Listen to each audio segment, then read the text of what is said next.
Oke, halo semuanya, selamat datang di channel Info Anime Update. Ceramah ninjutsu telah selesai Subaru lakukan, dan semua orang yang mendengar ceramahannya cukup puas dengan hasilnya. Dengan ini, maka langkah berikutnya yang perlu mereka lakukan adalah merebut kembali keempat menara dari para uskup agung sekte penyihir.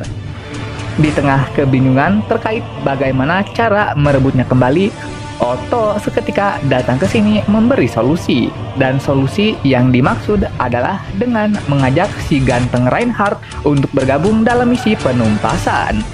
Melihat kedatangan Reinhardt ngebuat Subaru semakin yakin jika mereka bisa mengalahkan sekte penyihir.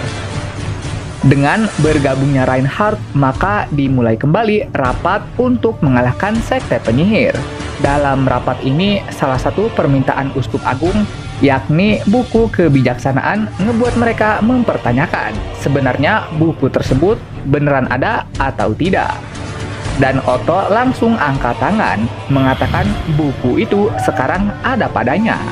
Sontak perkataannya ini ngebuat semua orang yang mendengar dibuat kaget. Otto menjelaskan jika buku kebijaksanaan merupakan buku versi yang asli dari kitab suci yang dimiliki sekte penyihir. Oh, pantas saja mereka sangat ngebet banget pengen buku itu, jawab Julius. Lalu Otto menjelaskan jika buku tersebut sebagian besar dia dapatkan dalam kondisi udah terbakar. Makanya aku mencoba mencari cara untuk memperbaikinya. Tapi meski kita punya semua permintaan mereka, kita tidak dapat menyerahkannya begitu saja.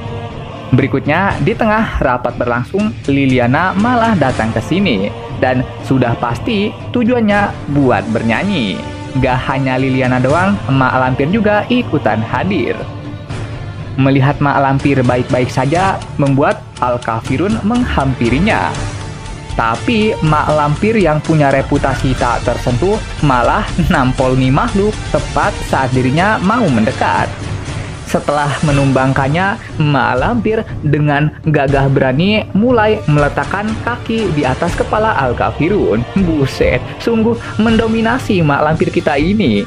Dan setelah berurusan dengan bawahannya, Mak Lampir langsung duduk di meja rapat, meminta semuanya untuk berterima kasih kepadanya karena dia udah mau bantuin mereka. Otto. Kemudian Subaru meminta waktu berdua kepada Otto. Singkat cerita, Otto menjelaskan jika setahun yang lalu dia sempat mengumpulkan sisa-sisa buku kebijaksanaan yang terbakar di Sanctuary, dan dia juga ingin mengecek buku tersebut beneran asli atau enggak. Jika buku ini terbukti benar, maka Otto ingin ngegunain buku tersebut sebagai salah satu opsi agar mereka bisa memprediksi masa depan. Kurang lebih Subaru paham apa maksud Otto, tapi yang lebih dia pikirkan adalah masalah saat ini. Otto mengatakan jika dia tak perlu khawatir, yang penting mah maju dulu dengan tekad. Kau benar, jangan sampai kita mengalami kekalahan. Berikutnya, Wilhelm datang ke sini, menyampaikan jika Mbah Hijau ingin bertemu dengan Subaru. Dan beginilah penampilan Mbah Hijau yang sekarang. Gak terlalu parah banget sih kelihatannya. Jadi alasan Mbah Hijau memanggil Subaru untuk melihat secara langsung jika kondisi Subaru emang baik-baik saja. Sembari menjawab, Subaru juga memegang tangan Mbah Hijau. Dan entah apa yang terjadi, tapi Subaru merasakan energi listrik sesaat dia menyentuh tubuh Mbah Hijau. Setelah diperiksa Felis, barulah diketahui jika penyakit Mbah Hijau saat ini mulai berpindah ke tubuh Subaru. Untuk memastikan kebenaran itu, Subaru mencoba lagi untuk menyentuh Mbah Hijau. Dan emang benar, di saat dia menyentuhnya, terasa ada sesuatu yang lagi masuk ke dalam tubuh Subaru, hingga membuat Subaru kesakitan dan berteriak keras. Subaru ingin nyentuh lagi, tapi dihentikan sama Mbah Hijau. Mbah Hijau mengingatkan supaya jangan lupa jika pertempuran ini akan dipimpin oleh Subaru. Maka dari itu, apa jadinya jika Subaru malah tumbang setelah menyerap kutukan milik Mbah Hijau setelahnya? Bukankah biasanya kamu akan berkata, "Sisanya serahkan saja kepadaku"? Berarti yang kubutuhkan di kondisiku saat ini hanyalah perkataan itu. Karena diminta, tentu saja Subaru mengabulkannya dengan berkata seperti apa yang dia mau.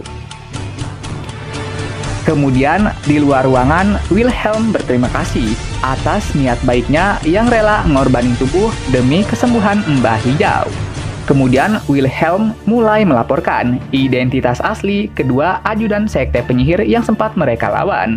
Yang satu adalah pendekar pedang tangan 8 yang berasal dari Kekaisaran Wallachia, seorang ahli pedang tangan 8 yang harusnya telah meninggal 10 tahun yang lalu. Dan satunya lagi adalah pendekar pedang suci yang sebelumnya, Theresia von Astrea, yang seharusnya telah meninggal dalam penumpasan Paus Putih 15 tahun yang lalu dan merupakan mendiang istriku. Untuk alasan kenapa mereka masih ada, karena mereka dibangkitkan dengan suatu teknik yang mirip Edo Tensei. Wilhelm meminta untuk jangan memberitahukan info tersebut kepada Reinhardt. Subaru bertanya, apakah maksudnya jangan membahas masalah neneknya di depan Reinhardt? Wilhelm bertanya, apakah kamu tahu berkat pendekar pedang suci adalah sesuatu yang istimewa? Ya, kurang lebih aku hanya paham mereka tiba-tiba bertambah kuat, jawab Subaru. Itu benar, tapi satu hal yang membuat berkat ini berbeda dari berkat lainnya adalah fakta bahwa berkat ini dapat diwariskan secara turun-temurun. Biasanya berkat itu akan memilih salah satu pendekar pedang di tiap zaman. Kebetulan Reinhardt adalah pewaris setelah istriku. Jadi, apakah berkat itu diwariskan saat istrimu telah tiada? Tanya Subaru. Tidak, pewarisan itu terjadi tepat saat istriku di tengah pertempuran melawan Paus Putih. Subaru kaget dan gua juga lumayan kaget. Anjir, plot twist amat ya. Saat menghadapi Paus Putih, istriku telah kehilangan berkat itu dan bertempur di garis depan sebagai wanita biasa. Aku merebut hak khusus pendekar pedang dari istriku, membuatnya yang dicintai Dewa Pedang berakhir membuang pedangnya. Alasan kenapa istriku menemui ajalnya tak lain karena dirikulah penyebabnya.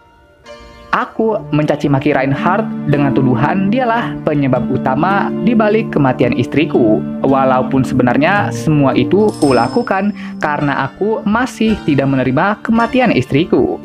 Jadi alasan kenapa Wilhelm dan Reinhardt bertengkar hebat tak lain karena sang autor. Ya kali gitu, ada karakter OP mati karena kekuatannya dicabut di tengah-tengah pertempuran. Kan kocak.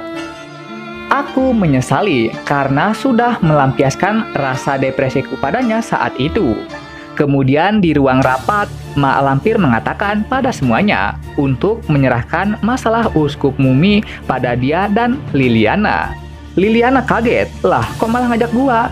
Mak Lampir menjelaskan, jika lagu Liliana sangat berperan besar untuk menetralisir pengaruh genjutsu yang saat ini dilakukan uskup mumi, sehingga dia pun harus ikut serta dalam operasi ini. Benar bukan, Subaru bodoh? Emang benar, lagunya bisa ngelawan pengaruh genjutsu. Tapi aku masih belum yakin bakalan seakurat apa pas nantinya praktek di lapangan. Untuk memecahkan masalah ini, Reinhardt seketika mendapati pencerahan. Dalam pencerahan itu, dia mulai melihat ke arah Liliana, lalu mendapati jika kemampuannya ternyata adalah telepati. Meski kekuatan Liliana sangat OP, tapi Liliana masih kurang percaya diri untuk mengikuti operasi berbahaya ini. Sehingga membuat celah bagi Mak Lampir untuk ngerostingin dia. Awalnya Liliana hanya bertanya, apa maksudnya ini? Tapi begitu mendengar perkataan selanjutnya yang lumayan menusuk hati, hasilnya ngebuat Liliana mulai memasuki mode cerewet. Dan ini kenapa ya Kapten Serigala malah terengah-engah begini? Rapat pembahasan Sekte Penyihir berakhir di sini. Lalu, untuk pembagian tugas melawan Sekte Penyihir, formatnya seperti ini. Bagian untuk melawan Uskup Mumi akan diserahkan pada Malampir, Al-Kafirun, dan Liliana. Terus, bagian untuk melawan Uskup Nafsu akan diserahkan pada Wilhelm beserta Garfield. Untuk bagian melawan Bang Agus akan diserahkan pada Subaru dan juga Reinhardt. Dan terakhir, untuk melawan Kerakusan akan diserahkan pada Julius dan Ricardo. Lah, Ricardo siapa? Oh alah, Kapten Serigala toh. Untuk sisanya, baik Otto, Anastasia, dan kawan-kawan yang lain akan menetap di kantor pemerintahan, sembari mencari informasi bagus di sekitaran kota. Berikutnya, di aula pernikahan, nampilin ada Emilia dan Bang Agus hendak melangsungkan pernikahan mereka. Sebelum menikah, Emilia memiliki beberapa hal yang ingin dikatakan pada Bang Agus. Dan kebetulan, Bang Agus juga ada beberapa hal yang ingin dia katakan pada Emilia. Pertama, Emilia dilarang tersenyum. Karena menurut Bang Agus, ada beberapa gadis yang padahal aslinya cantik, tapi malah jelek kalau tersenyum. Lah, bukannya kebalikannya ya? Oh, mungkin tipe cewek Bang Agus itu adalah cewek dingin macam putri salju. Jangan tersenyum, jangan menangis, jangan marah, jangan bahagia. Pertahankan saja wajah imut yang saat ini kau miliki. Emilia menepisnya, dan Bang Agus langsung marah. Mengatakan, apakah kau ada masalah denganku? Ya ada, dan hal ini berkaitan dengan otak lu, Bang. Di saat Bang Agus marah, di saat itulah Emilia berceramah. Mengatakan pada Bang Agus nilai-nilai dari cinta. Seperti pernikahan itu harus dijalani dengan dua orang yang saling menyukai, karena hanya dengan begitulah engkau bisa merasakan bahagianya mencintai. Selanjutnya, Emilia mulai berkata tentang Subaru inilah, Subaru itulah, Subaru beginilah, dan lain halnya. Sehingga ngebuat Bang Agus jadi cemburu dan berakhir murka setelahnya. Kemudian melakukan teknik ancaman. Jika Emilia tidak memilih kata yang tepat untuk diucapkan, maka hasilnya semua waifu yang ada di sini akan menerima dampaknya itu. Aduh, ujung-ujungnya mah make cara ngebadut. Namun Emilia tidak gentar dan secara terbuka mempertegas, aku tidak akan pernah mau menjadi wanitamu. Mendengar adanya penolakan membuat Bang Agus langsung ngamuk dan berniat buat nyerang Emilia. Tapi naasnya dia malah terkena pintu yang dikombo Subaru beserta Reinhardt. Emilia begitu senang karena sang hero udah datang. Bang Agus mulai bertanya, siapakah tamu tak diundang ini? Aku adalah kesatria roh yang pasangan rohnya telah menghilang. Namaku adalah Natsuki Subaru. Sedangkan aku penerus utama gelar Master Pedang. Namaku adalah Reinhardt von Astrea. Tujuan kami datang ke sini untuk menggagalkan pernikahan ini, sekaligus mencuri pengantinmu. Anjay, keren banget gila. Momentum kedatangan mereka berdua yang bagaikan superhero. Oke, sekian pembahasan kali ini. Dan jangan lupa juga untuk menekan tombol like dan subscribe-nya ya. Biar Mimin ini lebih semangat lagi ketika membuat videonya. Dan agar kalian juga bisa mendapatkan update video terbaru mengenai berbagai pembahasan menarik seputar anime di channel ini. Dan sampai jumpa lagi di video selanjutnya. Dah!